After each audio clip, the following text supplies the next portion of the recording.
This is a response to Bearlysceneranch and her tag video. She's asked me to discuss a few problems that are common for beginning gardeners.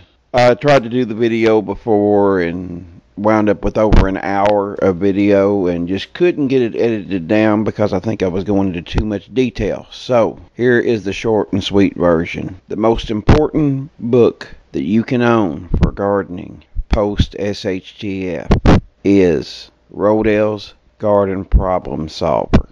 It's an older book. The edition that you have, there are some new editions, some older editions, but you can get used copies of the older editions for $3 to $4 on eBay or on Amazon.com. It's not an expensive book. It's not a huge book. It's not really heavy, but it has lots of great photos and a lot of good references to different garden problems and offers organic methods of controlling those problems. And that's what's going to be important when you can't go down to the big box store anymore to purchase fungicides, insecticides, herbicides, and so on.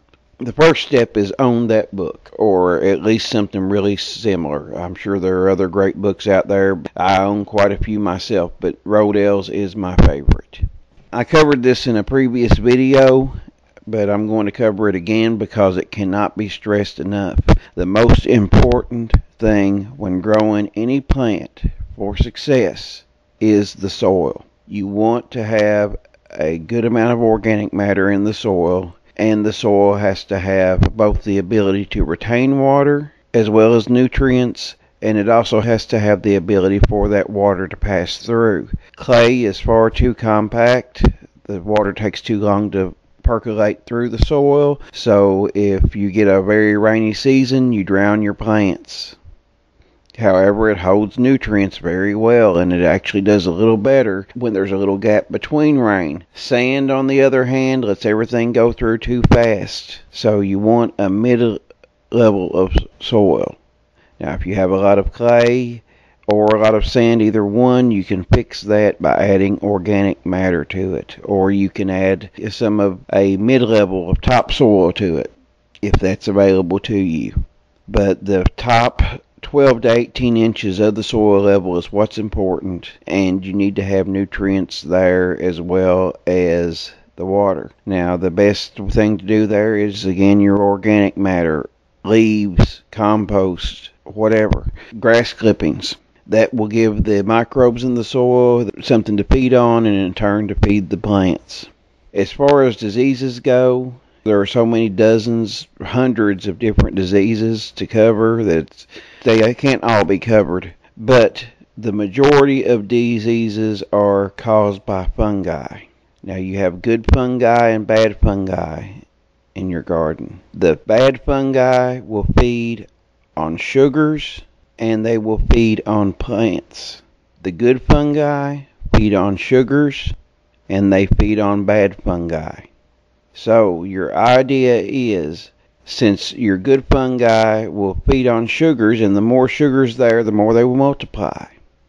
If you add sugars, whether they be simple sugars or complex sugars, to your soil, you will increase your numbers of good fungi as well as bad fungi. But once those simple sugars are all consumed, your good fungi is going to look for the next easiest meal, which is the bad fungi. So what you're going to do is you're going to increase the numbers of all fungi on the short term, so that on the long term the good fungi has lots of sugars to feed on, and they will reproduce, and then they feed on the bad fungi and again reproduce. So then they will start to begin to feed on the complex sugars and break those down and feed them to the plant. So ultimately what you get is a huge population of good fungi that begin to go dormant when they start to get less and less to feed upon, and when a bad fungus gets introduced, the good fungus feeds on it. That's not going to end every problem you could possibly have, but it is certainly going to improve your chances. What I like to do is go to the garden a couple of weeks before planting and apply molasses and water to the soil. It's not a huge amount of molasses, about 2 gallons to an acre. and then you're going to mix it with water so that it can be spread amongst such a large area. Of course, that's easier to do if the molasses is heated. If you take care of the soil will take care of the plants. In our modern methods of gardening that most of us know, concentrates on taking care of the plants. That's all well and good as long as you can continue to buy your herbicides and fungicides, your insecticides, and your commercial fertilizers. But if you want a sustainable garden that is going to continue to produce for you, you have to take care of the soil. If you were to do soil tests on 1,000 garden plots, most common needed nutrient is going to be nitrogen. And the reason being is plants use a lot of nitrogen to grow, so they consume it. And also nitrogen is water soluble. So that the more rain you have, the nitrogen mixes with the water sifts through the soil profile and it carries the nitrogen with it. What you want to do to ensure high nitrogen is, number one, to get back to the organic matter, apply the organic matter. But you can also improve your nitrogen by planting legumes in your garden, whether it be planting clover between your rows of plants so that they are not actually interfering with the growth of your garden plants. Or another option is to plant a lot of beans and peas in your garden. They are legumes. And yet a third option is to, during dormant time, after harvest, you sow some clover or alfalfa in the garden plot, and then all winter long, all fall, early spring, those legumes are working to fix nitrogen into the soil. That's what legumes are good for. They produce nitrogen. And then come spring, you either till under the legumes, whether it be clover or alfalfa, or you could pull it up and feed it to your rabbits or your chickens or your goats or whatever you might have. And then you plant your garden. After the legume is removed, the nitrogen remains. I've seen some very successful gardens grown by using companion plantings. And basically what that is you take a plant that uses a lot of nitrogen, such as corn, that also has a very sturdy stalk, and you plant a bean right beside that corn seed so that they both grow together. You're producing something to eat from the bean, and at the same time the bean is producing nitrogen to feed the corn. That is another option. Peas are another option. You could plant peas right beside your corn, and they kind of work together.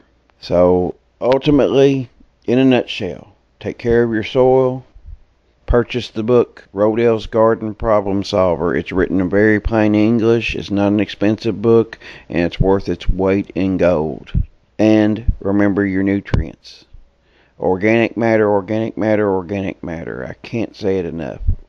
If you have plenty of organic matter in your soil, most of the other problems will take care of themselves. Now, as far as diseases on your plants, if a disease does get in there, couple of simple things, and this is not a cure-all. And if you have your Rodell's Garden Problem Solver, refer to it, look at the pictures, find the disease you have, and see what it recommends. But two common things that are commonly used to control disease are baking soda and sulfur. You can get baking soda at your feed store. Go buy feed-grade baking soda. It's used to feed to some animals, livestock, and it's also used in gardening. Buy 50 pounds of baking soda for about $15. Maybe buy a few bags and put it into your preps. Buy a few bags of sulfur and put it into your preps. And then refer to your book to know when to use each. But a lot of those problems will tell you to use one of those two to rectify the problem. The whole deal behind that is that baking soda is very alkali and sulfur is very acidic. Some diseases cannot live in an acidic environment, while other diseases cannot live in an alkaline environment. So that's why those two are so commonly used. A second thing to do is if you see an affected plant and only a few leaves of that plant are affected, put on some rubber gloves or cover your hands somehow. Gently break off the piece of the plant that's affected and get it as far away from the garden as possible and destroy it. Fire is a good way to destroy it. If the majority of a plant is affected, then remove that entire plant. Get the fungus out of the area before it spreads to the other plant. Hopefully that was able to help a few people. Again, far too much information to fit into a 15-minute video, so I know there are going to be a lot of questions asked and a lot of questions to answer, so feel free to ask them. I will do a later video to pass along 6 tags. Thanks for listening.